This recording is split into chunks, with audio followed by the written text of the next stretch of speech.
Good afternoon, my friend. What's up, buddy? Oh man, I am doing great. How you doing? Well, I was thinking about perfect, but that seems like, okay, I'm at perfect. Yeah, I'll just admit it. I'll admit it. I'm at perfect, That's but I'll great. get better. Don't you worry. That's awesome. I mean, I've been running and gunning. I drove 7 hours yesterday to get to where I wanted to be today to see customers, and then be able to get back to the hotel, which, as you can see by my background, is not my usual office, north or south. So I'm in a hotel in east side of Columbus, Ohio. And the most important thing after talking to Aaron today, and we're on a mini rack and stack because we've got another great guest we're going to record after.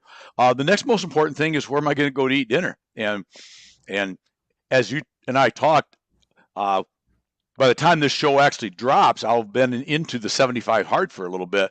So I've got like 3 days to sock away a little Dr. Pepper. So Yeah, that's kind of important. little Dr. Pepper, quote unquote. And yeah, that's interesting. I think I'm going to do the 75 hard with you, Randy. I think you should. Let's do it. I'm going to. I'm going to. So, well, I'll tell you what. Instead of jawing about 75 hard and Dr. Pepper, how about we bring on our guest? Yeah. Well, we should, because I already might leave the room when I think about Dr. Pepper. So maybe we should bring Aaron. Sounds like a plan. All right, brother.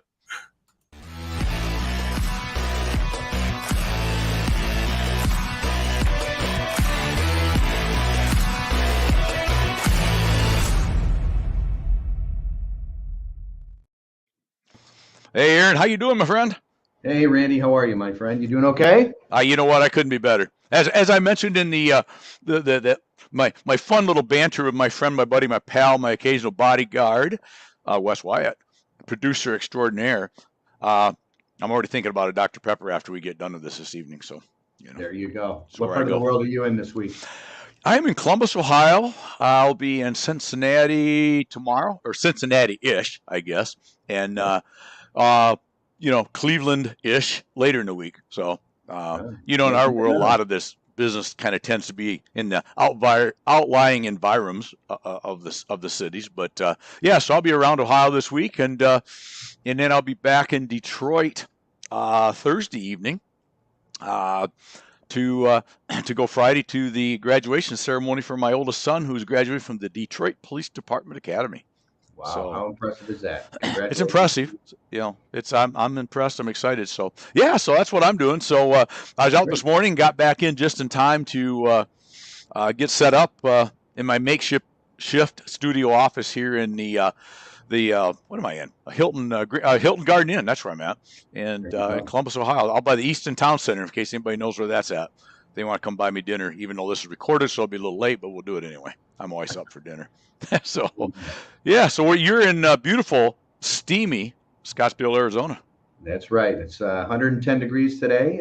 Finally getting into the very high temperatures here over the last week and a half. We set some new records here in the heat.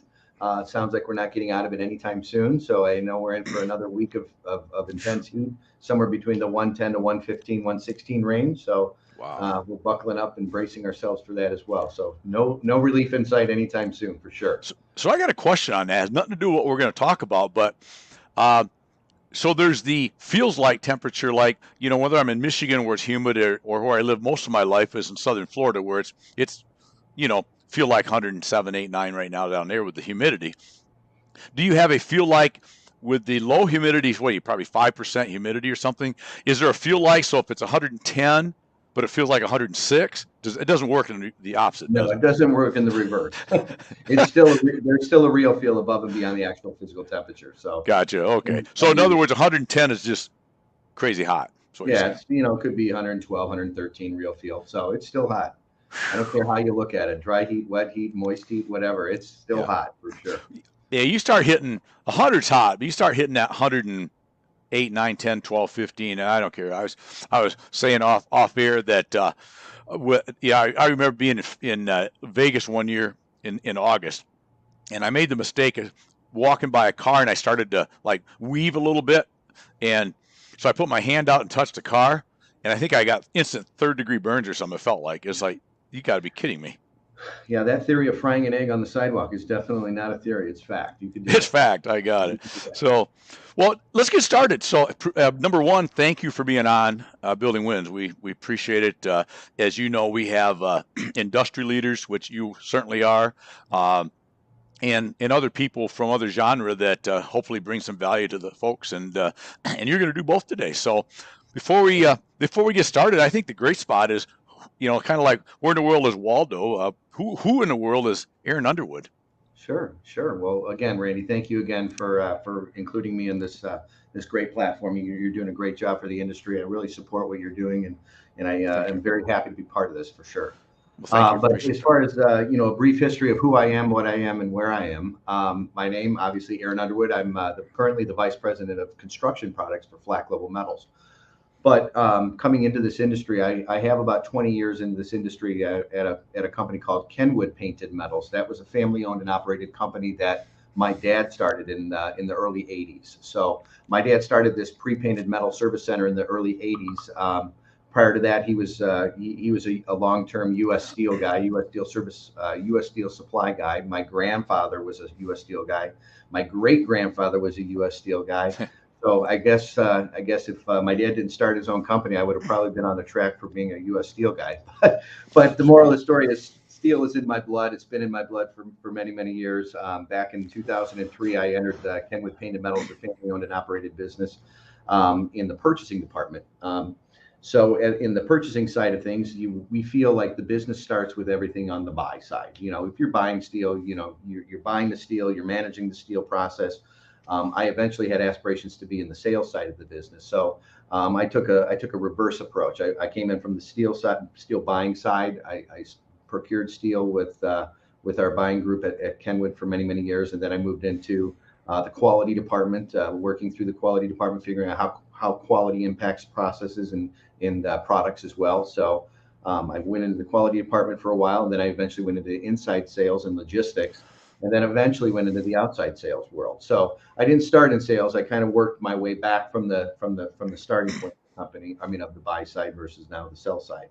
So, but doing that, I found a profound interest in the light gauge construction world. I definitely was a big proponent of the post frame industry. I'd supported the industry through, the NCCA and the NFBA and the NCCA, National Coil Coating Association, and learned the business that way. Put ourselves in a position where we were going to stock light gauge construction product materials, 26 gauge, 29 gauge, and 24 gauge. I really developed this program where we harnessed this just-in-time inventory program that we would manage for the regional roll formers, for national roll formers, and larger OEMs. So we did that, and then developed that business starting probably in 2005, and developed it into $50 to $70 million stocking program business for Kenwood. Fast forward, my dad was looking for.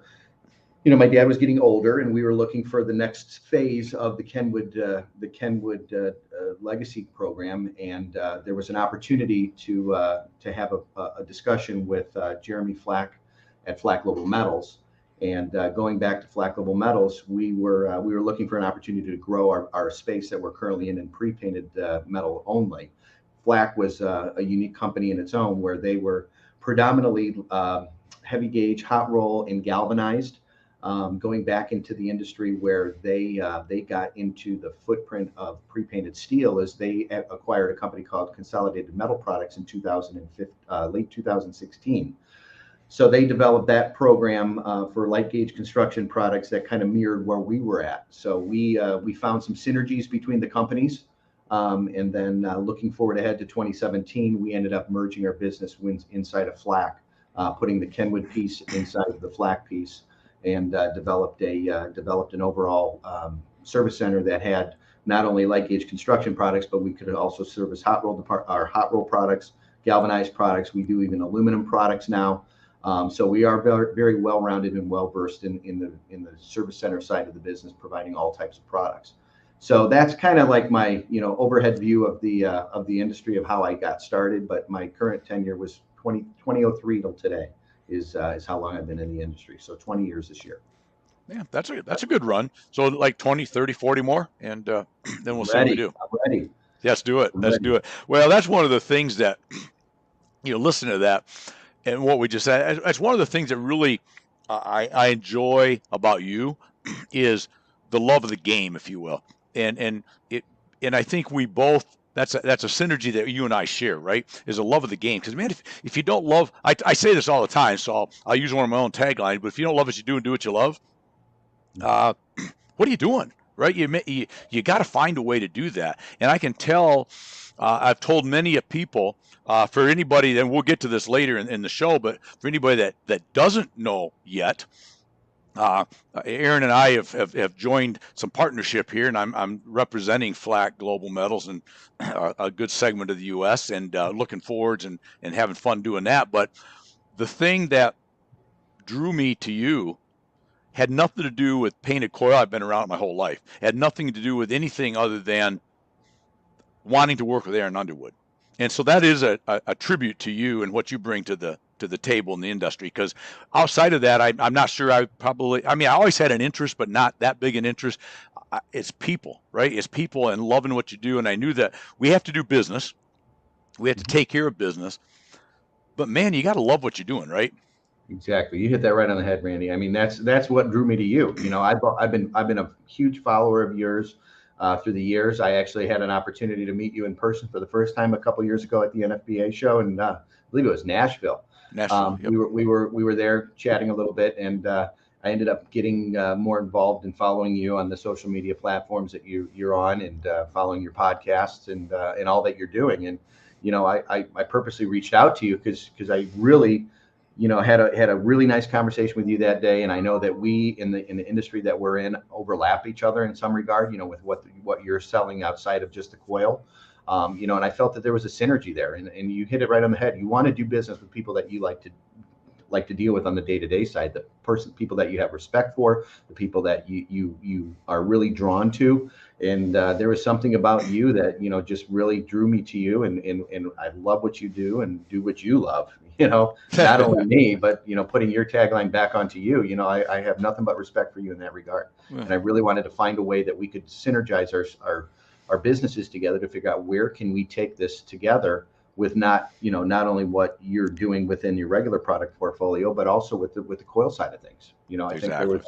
there was a really great synergy there that I really wanted to focus on. And I appreciate you listening to me in that regard, because I'm sure you've been courted by many guys out in the industry for all those years, but coil is not an easy sale. You know, it's definitely something that it's a larger valued product. You know, a truckload of steel is, you know, like buying a car, you know, mm-hmm. $30-some thousand. It's not buying a couple boxes of screws, not to negate the screw sales, but, you know, it's a big investment for a lot of these guys. And I appreciate you and your efforts in wanting to work with Flack and representing Flack in the areas that we discussed. And I'm confident that we're going to do great things together.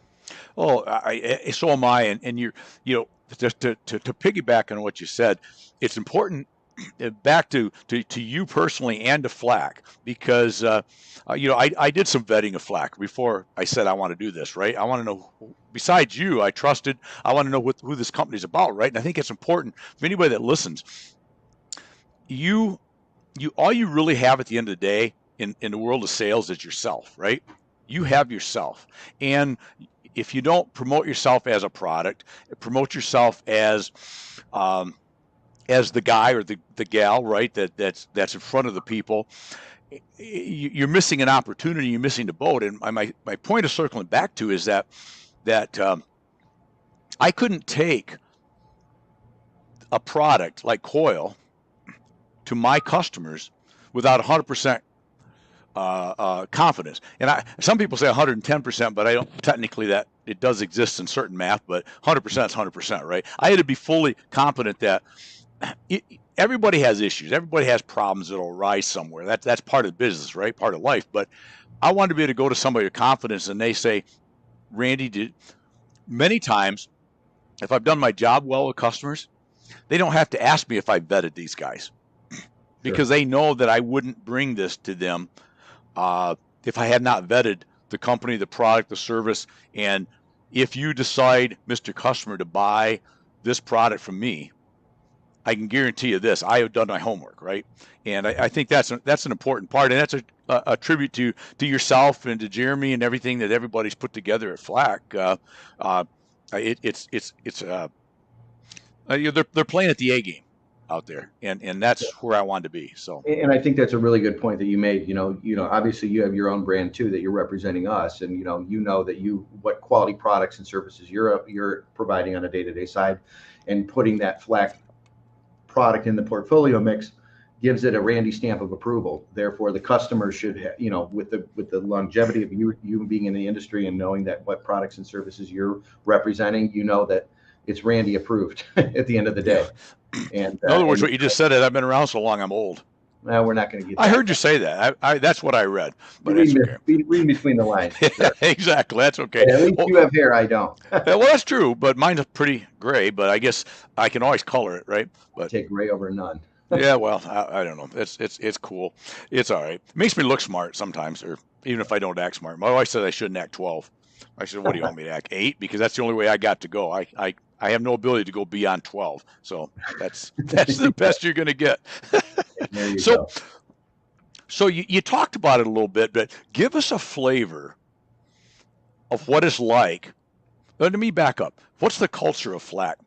Give us the culture. Give us the flavor. What is a customer that I or anybody else brings into the Flack family to start buying some or all or most of their products from us? Mm-hmm. What's that like to be involved with Flat Metals? Well, obviously we're selling a commodity. However, we want to differentiate ourselves and put ourselves in a unique position to put ourselves in a shed ourselves in a light where we're giving something outside of just a known product, a quality, service, price. What we do is we have a multitude of different areas that we like to differentiate ourselves. And one, I'll highlight this as an example. We have a very unique customer experience onboarding process, and this is for you.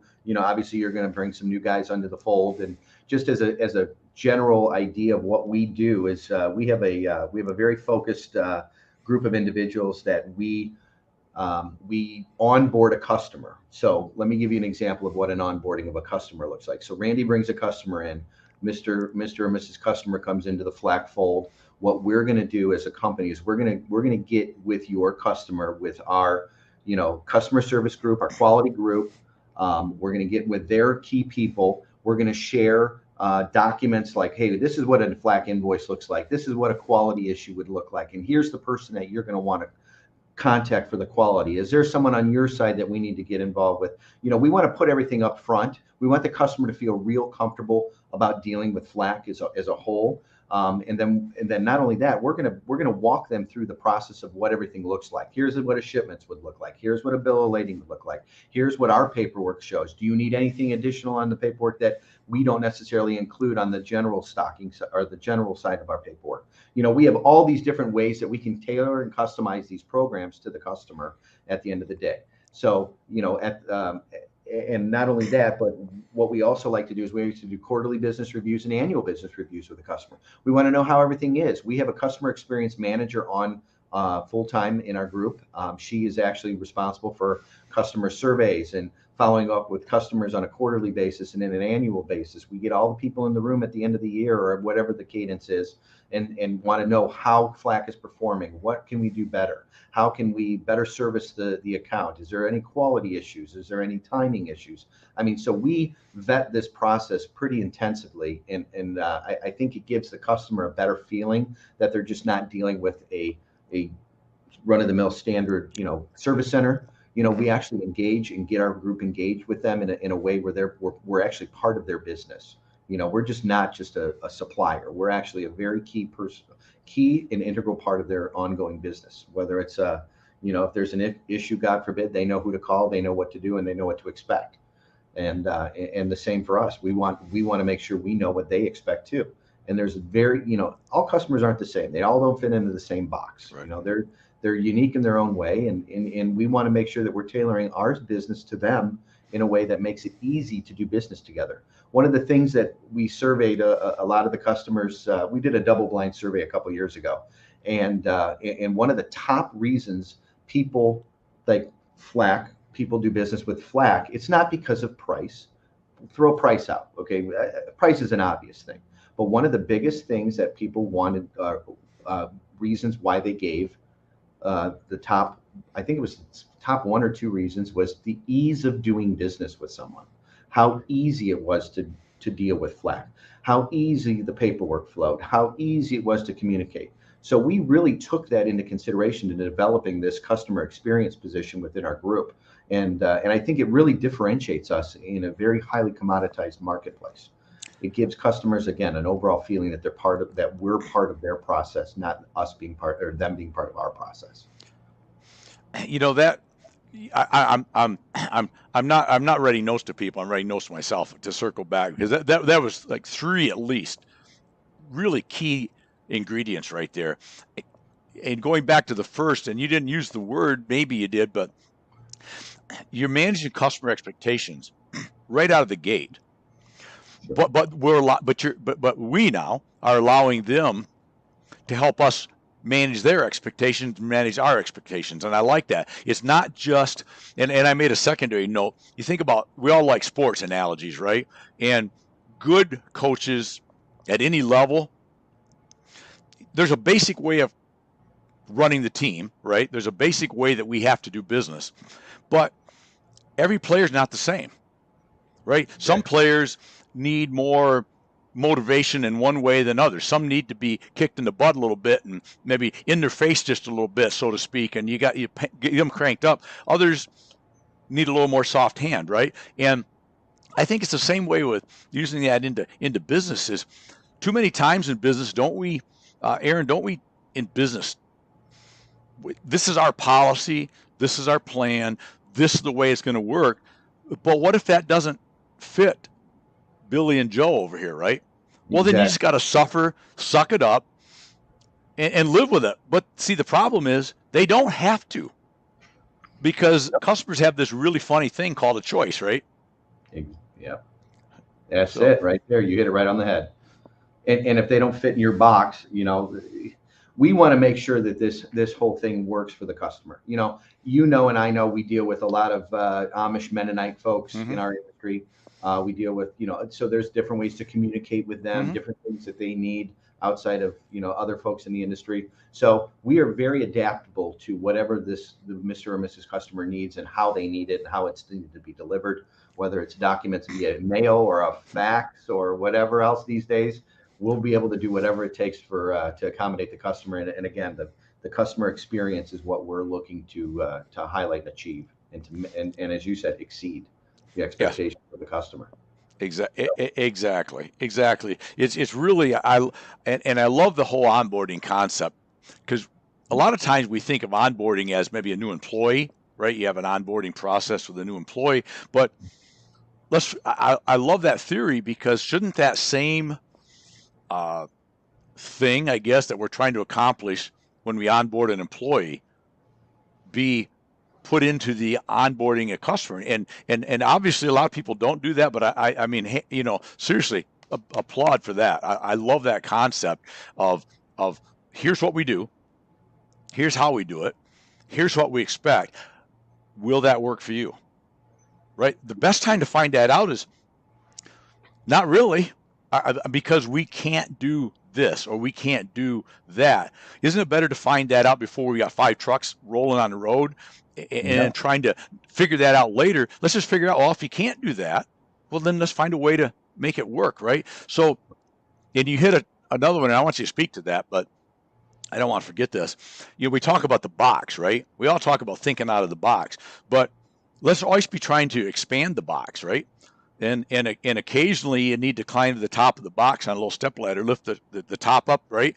And peek around a little bit, because there's a whole lot of other stuff outside of any box that we create for ourselves, right? And that's what we're doing with this onboarding. So yeah, so that is definitely one of the key features, obviously where we differentiate ourselves from a lot of folks is we take this approach up front. How many times this has saved us in the past, with how to load a coil. I mean, can the customer take a coil loaded eye to the sky, eye to the side, whatever. I mean, we establish all this stuff up front ahead of our first shipment, and gets that customer really feeling comfortable that we know their business and we understand what their needs are. outside of just assuming or just saying, hey, this is how we do it and you got to deal with it. No, that is definitely not our approach. We want to definitely take a different approach to this heavily commoditized marketplace and make ourselves a little bit more unique than others in that regard. Well, and again, taking an overused word, but it really is partnering up with the customer as opposed to just being your coil supplier, right? Yes. We wanted, like you said early on, we wanted to be an integral part of doing business together. And if you're partners and you're true partners in business, then we have to set those expectations early. We have to manage them as we go through the process, right? And adjust when they need adjusting, which will probably happen at some point, right? And but what's key is by having those conversations up front, I think that screams at the top of the mountain to the customer, man, I kind of like this idea of what they're doing here. These guys sort of, they're almost like they want to like be part of our business, not just do business with us, right? Yep. You hit it right on the head again. I mean, you are speaking the lingo, Randy. You're doing great. That's exactly what the message is to all the to all our current customers and all our prospective customers too. We want to be part of your business and not just being a coil supplier, but actually being an integral part of that partnership.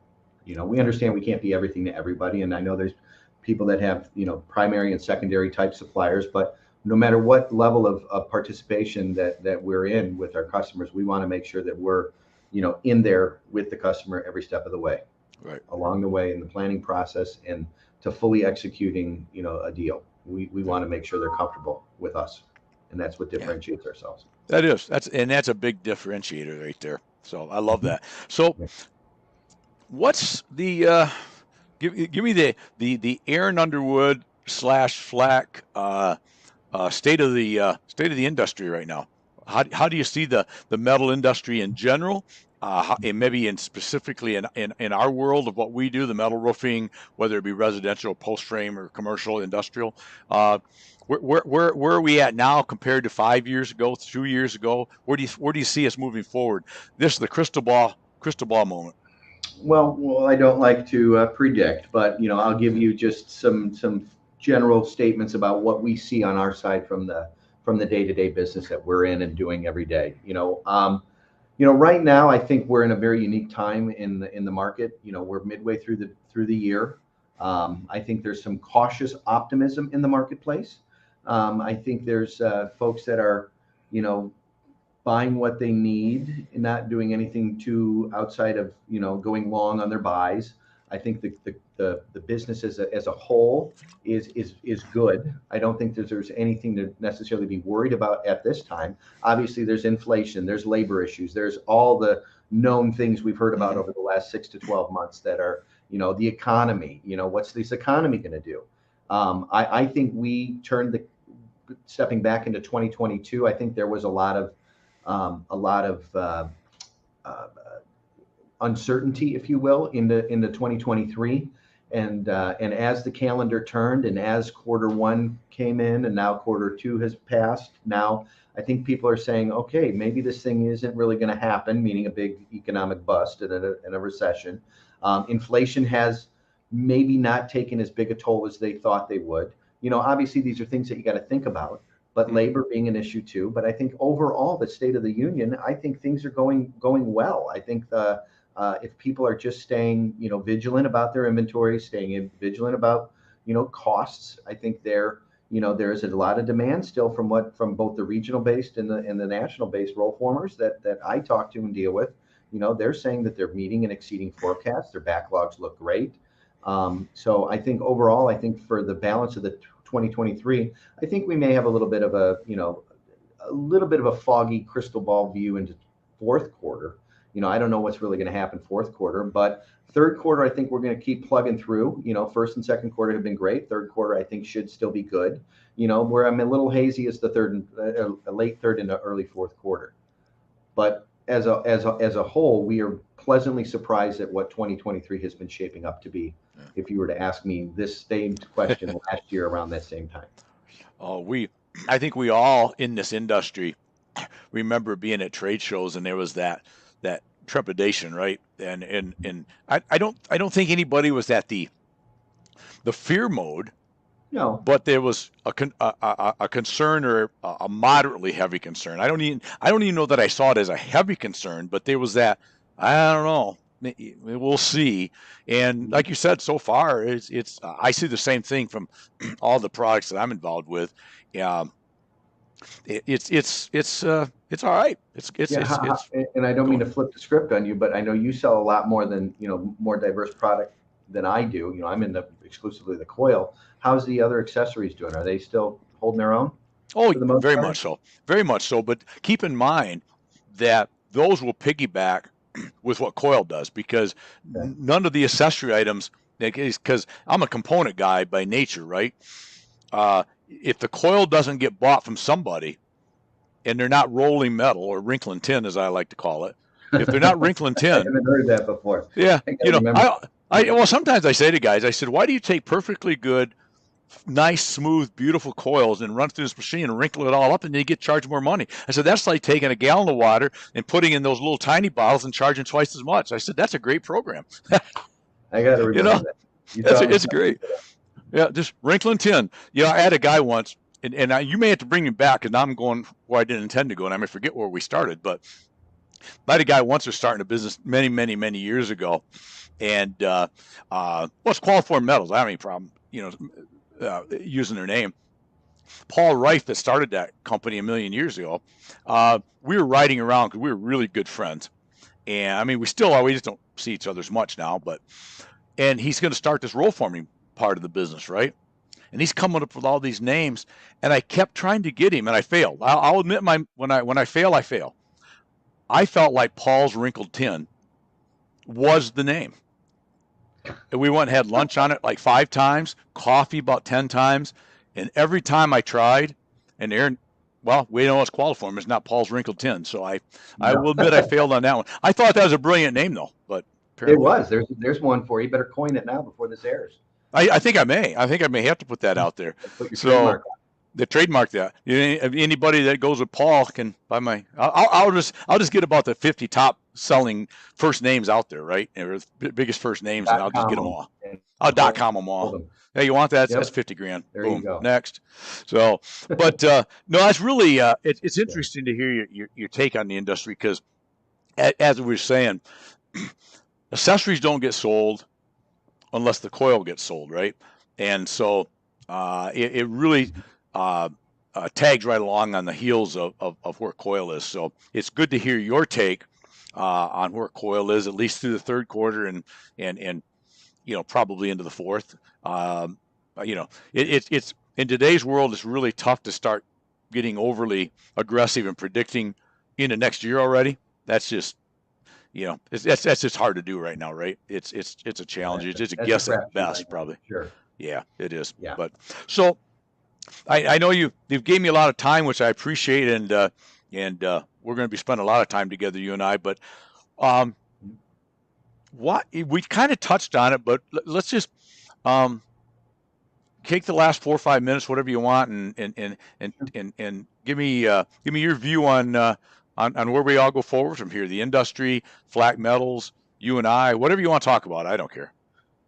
Yeah, I mean, I wasn't, I don't have any specific, but we can just kind of chat here and talk about, your and my path forward. I know, again, I know we talked briefly about it at the beginning of the podcast, but I'm very, very excited about working with you and working with your customer base and growing together with regards to the absolute development of your product portfolio.